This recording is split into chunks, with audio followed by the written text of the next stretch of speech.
खुदावंद के जिंदा कलाम में से एहबार की किताब उसका 13वां बाब आयत 41वीं ता 59। और जिस शख्स के सर के बाल पेशानी की तरफ से गिर गए हों वो चंदला तो है मगर पाक है, लेकिन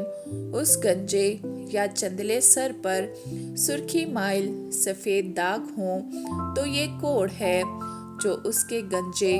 या चंदले सर पर निकला है। सो काहिन उसे मुलाहिजा करे, और अगर वो देखे कि उसके गंजे या चंदले सर पर वो दाग ऐसा सुर्खी माइल सफेद रंग लिए हुए है जैसा जिल्द के कोढ़ में होता है, तो वो आदमी कोढ़ी है, वो नापाक है, और काहिन उसे जरूर ही नापाक करार दे, क्योंकि वो मर्ज उसके सर पर है। और जो कोढ़ी इस बला में मुब्तला हो उसके कपड़े फटे और उसके सर के बाल बिखरे रहें, और वो अपने ऊपर के होंठ को ढांके और चिल्ला चिल्ला कर कहे, नापाक नापाक। जितने दिनों तक वो इस बला में मुब्तला रहे वो नापाक रहेगा, और वो है भी नापाक। बस वो अकेला रहा करे, उसका मकान लश्करगाह के बाहर हो, और वो कपड़ा भी जिसमें कोढ़ की बला हो, ख्वाह वो ऊन का हो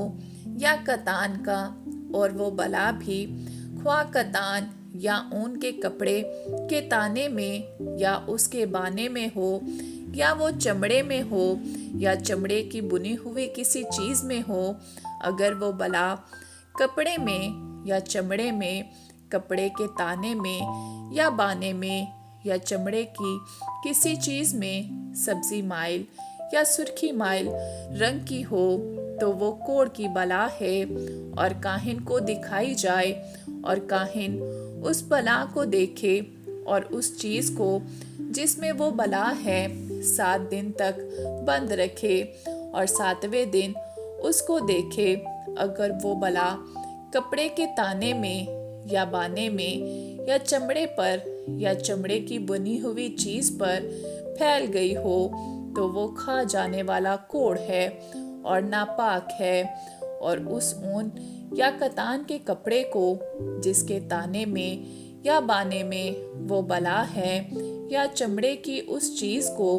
जिसमें वो बला है, जला दे, क्योंकि ये खा जाने वाला कोढ़ है, वो आग में जलाया जाए। और अगर काहिन देखे कि वो बला कपड़े के ताने में या बाने में या चमड़े की किसी चीज में फैली हुई नजर नहीं आती, तो काहिन हुक्म करे कि उस चीज को जिसमें वो बला है धोएं, और वो फिर उसे और 7 दिन तक बंद रखे। और उस बला के धोए जाने के बाद काहिन फिर उसे मुलाहिजा करे, और अगर देखे कि उस बला का रंग नहीं बदला और वो फैली भी नहीं है, तो वो नापाक है,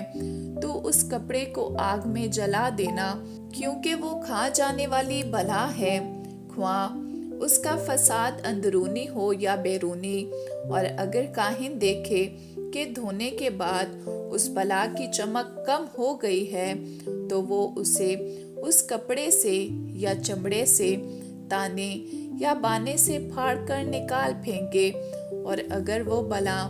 फिर भी कपड़े के ताने या बाने में या चमड़े की चीज में दिखाई दे, तो वो फूट कर निकल रही है, बस तू उस चीज को जिसमें वो बला है आग में जला देना। और अगर उस कपड़े के ताने या बाने में से या चमड़े की चीज में से जिसे तूने धोया है वो बला जाती रहे, तो वो चीज दोबारा धोई जाए और वो पाक ठहरेगी। ऊन या कतान के ताने या बाने में या चमड़े की किसी चीज में अगर कोढ़ की बला हो, तो उसे पाक या नापाक करार देने के लिए शरा यही है। आमीन।